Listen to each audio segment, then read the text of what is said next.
Parkinson évoluant, il apparaît après quelques années, pas de manière systématique, mais c'est relativement fréquent, des fluctuations motrices. Ces fluctuations motrices sont relativement prévisibles et le point essentiel est qu'elles correspondent à la réapparition de symptômes anciens décrits par les patients qui étaient initialement améliorés par la dopamine et qui réapparaissent plusieurs fois dans la journée.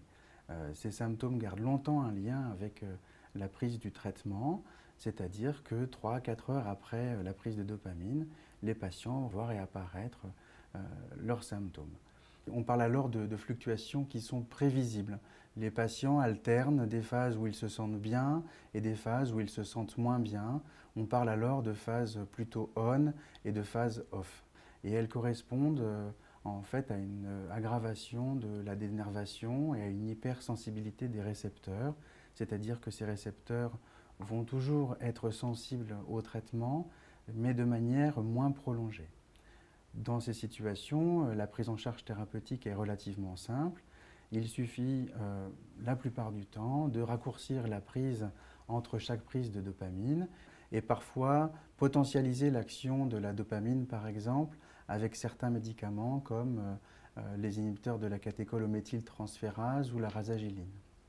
Avec le temps et l'évolution de la maladie, il apparaît des fluctuations qui sont moins prévisibles, avec des horaires moins faciles à prédire. Encore une fois, la maladie peut évoluer et on peut voir apparaître assez rarement des fluctuations encore moins prévisibles, plus soudaines, que l'on appelle des akinésies paradoxales, qui sont déclenchées parfois par une stimulation auditive, par une émotion. La physiopathologie n'est pas très claire et la prise en charge thérapeutique est plus complexe. En conclusion, ces fluctuations motrices sont fréquentes. Elles apparaissent après plusieurs années de traitement par L-Dopa. Elles sont la plupart du temps liées aux prises de L-Dopa et le traitement est assez bien codifié, même si l'adaptation peut être un peu longue.